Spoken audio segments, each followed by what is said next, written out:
Hello friends, সকলকে আমার YouTube channel knowledge bank টুকেতে স্বাগত। আজকে আমি তোমাদের হাই মাদ্রাসা টেস্ট পেপার 2025-26 জিওগ্রাফি অর্থাৎ ভূগোলের 14 নম্বর সেট, পেজ নম্বর হচ্ছে তোমার 453। ঠিক আছে, 14 নম্বর হচ্ছে পেজ নম্বর হচ্ছে 453 পেজের যতগুলো শর্ট কোশ্চেন আছে সমস্ত শর্ট কোশ্চেনের অ্যান্সার নিয়ে আমি আজকের এই ভিডিও আলোচনা করব। তাহলে আজকের ভিডিওর মাধ্যমে কিন্তু আমার ভূগোলের সমস্ত শর্ট কোশ্চেনের কিন্তু অ্যান্সার করে দেওয়া হলো।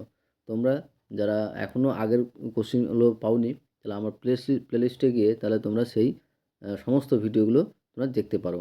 ঠিক আছে, তাহলে 1 থেকে 14টা সেট কিন্তু আমার জিওগ্রাফির শর্ট কোশ্চেনে কিন্তু কমপ্লিট। আমি এবার চেষ্টা করব 2 মার্কগুলো নিয়ে ভিডিও করার। ঠিক আছে, তাই চ্যানেলটিকে সাবস্ক্রাইব করে নিও এবং তার সাথে সাথে পাশে থাকা বেল আইকনটি ক্লিক করে নিও, যেন পরের ভিডিও দিলে তোমরা সেই ভিডিওটার নোটিফিকেশন সঙ্গে সঙ্গে পেয়ে যাও। ওকে, তাহলে শুরু করা যাক। প্রথমে আমরা কী করব, বিভাগ কয়ের কোশ্চেনগুলো নিয়ে আলোচনা করব। বিভাগ কয়ে কী আছে যে বিকল্পগুলি থেকে সঠিক উত্তরটি নির্বাচন করো।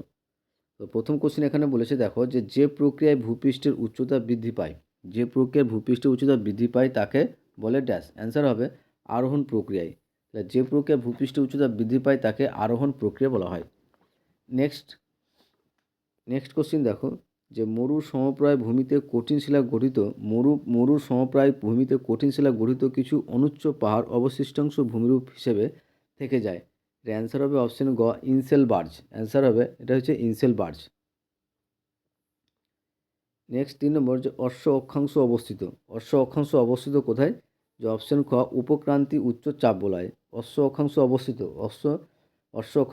হচ্ছে উপক্রান্তি উচ্চ চাপ বলয়। নেক্সট কোশ্চিন, যে দিন রাতের তাপমাত্রার পার্থক্য সবচেয়ে বেশি দেখা যায়। দিন রাতের তাপমাত্রা সবথেকে বেশি দেখা যায় সেটা হচ্ছে উষ্ণ মরু জলবায়ু অঞ্চলে। দিন রাতের তাপমাত্রার পার্থক্য সবচেয়ে বেশি দেখা যায় সেটা হচ্ছে উষ্ণ মরু জলবায়ু অঞ্চলে। তারপরে নেক্সট কোশ্চিন দেখো, নেক্সট কোশ্চিন বলেছে যে সমুদ্র স্রোত সৃষ্টি নির্ভর করে। অ্যান্সার হবে বায়ু প্রবাহ। সমুদ্র স্রোত নির্ভর করে বায়ু প্রবাহের ওপর। তারপরে নেক্সট কোশ্চিন 6 নম্বর কোশ্চিন বলেছে যে কোন স্থানের জোয়ার ভাটার প্রকৃত ব্যবধান কত? অ্যান্সার হবে অপশন খ, 6 ঘন্টার বেশি, প্রায় 6 ঘন্টা 13 মিনিট। ঠিক আছে, যে কোনো স্থানের জোয়ার ভাটার প্রকৃত ব্যবধান হচ্ছে 6 ঘন্টা 13 মিনিট, অর্থাৎ 6 ঘন্টার বেশি। নেক্সট, যানবাহনের কার্বন কণা নির্গমনের রোধের জন্য ব্যবহার করা হয় সেটা হচ্ছে তাড়িতিক অধক্ষেপক। ঠিক আছে, তারপরে 8 নম্বর কোশ্চিন দেখো, 8 নম্বর কোশ্চিন বলেছে ভারতের প্রায় মাঝখান দিয়ে যে অক্ষরেখা বিস্তৃত রয়েছে তা হলো। ভারতের প্রায় মাঝখান দিয়ে যে অক্ষরেখা বিস্তৃত হয়েছে সেটা হচ্ছে কর্কট ক্রান্তি রেখা। অ্যান্সার হবে অপশন খ, কর্কট ক্রান্তি রেখা। 9 নম্বর, ভারতের সর্বাধিক জলসেচ করা হয় যে পদ্ধতি সেটি হলো। ভারতের সর্বাধিক জলসেচ করা হয় যে পদ্ধতি সেটা হচ্ছে কূপ ও নলকূপ। ভারতের সর্বাধিক জলসেচ করা যে পদ্ধতি সেটা হচ্ছে কূপ ও নলকূপ। তারপরে নেক্সট 10 নম্বর, যে ভারতের পশ্চিমী ঝঞ্ঝা দেখা যায়। ভারতের পশ্চিমী ঝঞ্ঝা দেখা যায়, অ্যান্সার হবে অপশন গ, শীতকালে। ভারতের পশ্চিমী ঝঞ্ঝা দেখা যায় সেটা হচ্ছে শীতকালে। নেক্সট, সামুদ্রিক লবণাক্ত বাতাস প্রয়োজন। সামুদ্রিক লবণাক্ত বাতাস প্রয়োজন হচ্ছে অপশন খ, ইক্ষু চাষে। সামুদ্রিক লবণাক্ত বাতাসের প্রয়োজন হয় অপশন খ, ইক্ষু চাষে। তারপরে নেক্সট, পশ্চিমবঙ্গে পেট্রোকেমিক্যাল শিল্পকেন্দ্র অবস্থিত সেটা হচ্ছে অপশন খ, হলদিয়ায়। যে পশ্চিমবঙ্গে পেট্রোকেমিক্যাল শিল্পকেন্দ্র অবস্থিত সেটা হচ্ছে অপশন খ, হলদিয়ায়। নেক্সট 13 নম্বর, যে ভারতীয় লবণাক্ত মৃত্তিকার জন্মানো উদ্ভিদ হলো। ভারতের লবণাক্ত মৃত্তিকার জন্মানো উদ্ভিদটা কি? অ্যান্সার হবে গরান। কি বলতো? গরান। তারপরে নেক্সট 14 নম্বর, যে মিলিয়ন সিট ভূবৈচিত্র্য সূচক মানচিত্রের অক্ষাংশ দ্রাম্যগত বিস্তার কত? 4 ডিগ্রি গুণিত 4 ডিগ্রি, অপশন গ অ্যান্সার হবে। ঠিক আছে, তাহলে এইগুলো আমাদের বিভাগ কয়ের সমস্ত এমসিকিউ এর অ্যান্সার। এবার আসছি আমরা বিভাগ ক্ষয়ের অ্যান্সারগুলো বলার আগে তোমাদের বলবো, চ্যানেল নতুন থাকলে চ্যানেলটিকে সাবস্ক্রাইব করে নিও এবং তার সাথে সাথে পাশে থাকা বেল আইকনটি ক্লিক করে নিও, যেন নেক্সট ভিডিও দিলে তোমার সেই ভিডিওটা নোটিফিকেশন সঙ্গে সঙ্গে পেয়ে যাও। এবং ভালো লাগলে অবশ্যই বন্ধুদের সঙ্গে শেয়ার করবে এবং কমেন্ট করে জানাবে। ঠিক আছে, তাহলে এবার আসছি আমরা বিভাগ ক্ষয়ে কী বলেছে, যে নিম্নলিখিত বাক্যগুলি শুদ্ধ হলে পাশে সুলেখ এবং অশুদ্ধ হলে পাশে অশুদ্ধ লেখো। ঠিক আছে, তো শুদ্ধ জায়গায় আমি টি লিখব। তো প্রথম কোশ্চেন বলেছে যে বারখান বালারি থেকে শিব বালারির সৃষ্টি হয়। এটা অ্যান্সার হবে ট্রু, অর্থাৎ শুদ্ধ হবে। ঠিক আছে, বারখান বালারি থেকে শিব বালারির সৃষ্টি হয়, শুদ্ধ অর্থাৎ সত্য হবে। নেক্সট কোশ্চেন, যে ওজোন স্তরকে প্রাকৃতিক সৌরপর্দা বলা হয়। ওজোন স্তরকে প্রাকৃতিক সৌরপর্দ বলা হয়, এটা অ্যান্সার কী হবে? ট্রু হবে, সত্য হবে। ঠিক আছে। নেক্সট কোশ্চিন, যে ভূমধ্য সাগরীয় অঞ্চলে সাধারণত গ্রীষ্মকালে বৃষ্টিপাত হয়, এটা কি ফলস হবে? যে ভূমধ্য সাগরীয় অঞ্চলে সাধারণত শীতকালে বৃষ্টিপাত হয়। নেক্সট কোশ্চিন বলছে চাঁদ, সূর্য, চাঁদ ও পৃথিবীর সরলরৈখিক অবস্থানকে, সূর্য, চাঁদ ও পৃথিবীর সরলরৈখিক অবস্থানকে সিজি কি বলে? অ্যান্সার হবে অপশন টি, অর্থাৎ ট্রু। অপশন বলছি, সত্য হবে, ট্রু হবে, শুদ্ধ হবে। ঠিক। 5 নম্বর, যে ভারতের অধিকাংশ ধান শীতকালে রবি শস্য হিসেবে বিবেচনা করা হয়, এটা ফলস হবে, মিথ্যা হবে। আসল অ্যান্সার হবে, সঠিক অ্যান্সার হবে বর্ষাকালে।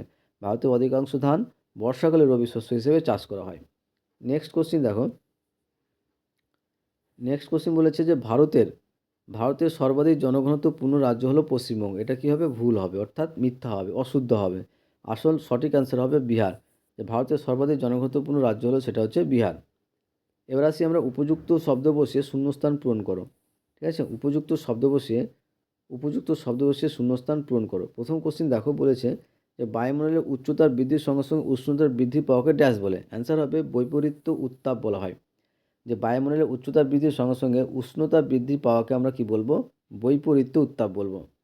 তারপরে নেক্সট কোশ্চিন, যে সকল বর্জ্য বিয়োজিত হয়ে জল, মাটি ও বাতাসের সঙ্গে মিশে যায়, তাকে কি বলা হয়? তো যেসব বর্জ্য পদার্থ বিয়োজিত হয়ে জল, মাটি, বাতাসের সঙ্গে মিশে যায়, তাকে জৈব ভঙ্গুর বর্জ্য পদার্থ বলা হয়। জৈব ভঙ্গুর বর্জ্য, কারণ এরা কিন্তু টিকে থাকে না, এরা সব মাটির সঙ্গে মিশে যায়। নেক্সট কোশ্চিন, যে 2011 খ্রিস্টাব্দের আদমশুমারি অনুসারে ভারতের সাক্ষরতার হার কত? অ্যান্সার হবে 74.04%। তারপরে জলীয় বাষ্প ঘনীভূত হওয়ার সময় ড্যাশ ত্যাগ করে? অ্যান্সার হবে লিন তাপ ত্যাগ করে। তারপরে রাজস্থান মরুভূমির চলমান বালিয়াড়িগুলিকে ড্যাশ বলা হয়? অ্যান্সার হবে ধীয়ান বলা হয়। কী বলো তো? ধীয়ান বলা হয়। তারপরে নেক্সট কোশ্চিন, যে ভারতের মহাকাশ গবেষণা সংস্থা ড্যাশে অবস্থিত? অ্যান্সার হবে বেঙ্গালুরুতে অবস্থিত। ভারতের মহাকাশ গবেষণা সংস্থা কোথায় অবস্থিত? বেঙ্গালুরুতে অবস্থিত। নেক্সট, এবার বাম দিকের সঙ্গে ডান দিকগুলি মিলিয়ে দেখো। প্রথম কোশ্চিন দেখো হচ্ছে ইসরো হবে অপশন 3, ভারতের রকেট উৎক্ষেপণ সংস্থা। তারপরে ভেম্বানাথ, অ্যান্সার হবে অপশন 1টা কেরল। আদি হবে রাজস্থান, এবং কান্ডালা হবে ভারতের শুষ্ক মুক্ত বন্দর। এবার আসি আমরা একটি বা দুটি শব্দে উত্তর দাও, এবং এই অ্যান্সারটি বলার আগে তোমাদের বলবো, চ্যানেল নতুন থাকলে চ্যানেলটিকে সাবস্ক্রাইব করে নিও এবং তার সাথে সাথে পাশে থাকা বেল আইকনটা ক্লিক করে নিও, যেন পরের ভিডিও দিলে তোমরা সেই ভিডিওটা নোটিফিকেশন সঙ্গে সঙ্গে পেয়ে যাও। ওকে, তাহলে একটি শব্দে উত্তর দাও। প্রথম কোশ্চিন আছে দেখো, যে ভারতের কোন শহরে প্রথম পাতাল রেলের যাত্রা শুরু হয়? অ্যান্সার হবে কলকাতা শহরে। ভারতের কলকাতা শহরে প্রথম পাতাল রেলের যাত্রা শুরু হয়। ঠিক আছে, এবার নেক্সট কোশ্চিনগুলো দেখো। এই কোশ্চিনগুলো অ্যান্সারগুলো আমি নিচে কিন্তু পিডিএফ আকারে লিখেছি। ঠিক আছে, তো সেগুলো সেখান থেকে বলছি।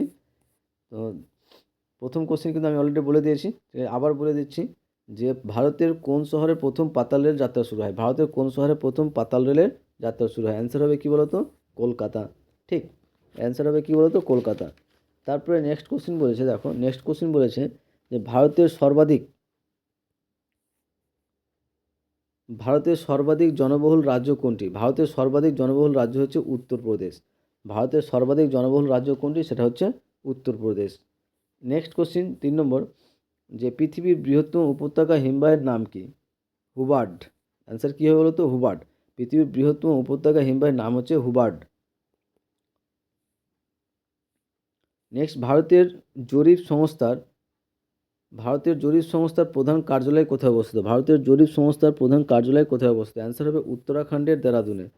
কী হবে? উত্তরাখণ্ডের দেরাদুনে অবস্থিত। নেক্সট 5 নম্বর, যে ভারতের কোন রাজ্য বৃষ্টির জল সংরক্ষণে সর্বাধিক অগ্রণী? অ্যান্সার হবে তামিলনাড়ু। ঠিক আছে। নেক্সট কোশ্চিন, যে একটি রবি শস্যের নাম লেখো। অ্যান্সার হবে গম, সরিষা বা যব, এগুলো কিন্তু রবি শস্যের নাম। নেক্সট কোশ্চিন বলেছে যে ভারতের মূল ভূখণ্ডের দক্ষিণতম অংশের নাম কি? কন্যাকুমারী বা কন্যাকুমারী অন্তরীপ। ভারতের মূল ভূখণ্ডের দক্ষিণতম অংশের নাম হচ্ছে কন্যাকুমারী বা কুমারিকা অন্তরীপ। ঠিক আছে। তারপরে একটি বিষহীন বর্জ্যের নাম লেখো। যে বর্জ্যের কোনো বিষ নেই। অ্যান্সার হবে ফলের খোসা বা সবজির খোসার অবশিষ্টাংশ। ঠিক আছে, ফলের খোসা বা সবজি খোসার অবশিষ্টাংশ। এই গেল আমাদের 14 নম্বর সেটের পেজ হচ্ছে 453 পেজের সমস্ত শর্ট কোশ্চেনের অ্যান্সার। এখান থেকে কিন্তু আমাদের ভূগোলের অর্থাৎ জিওগ্রাফির সমস্ত শর্ট সেটের সমস্ত স্কুলের কিন্তু শর্ট কোশ্চেন কিন্তু কমপ্লিট। ঠিক আছে, এবার আমি চেষ্টা করব 2 মার্কের অ্যান্সারগুলোর ভিডিও নিয়ে আসার। ঠিক আছে, তার জন্য তোমাদের বলবো চ্যানেলটিকে সাবস্ক্রাইব করে রেখো এবং তার সাথে সাথে পাশে থাকা বেল আইকনটি ক্লিক করে নিও, পরের ভিডিও দিলে তোমরা সেই ভিডিওটার নোটিফিকেশন সঙ্গে সঙ্গে পেয়ে যাও। ওকে, থ্যাংক ইউ ভিডিওটা দেখার জন্য।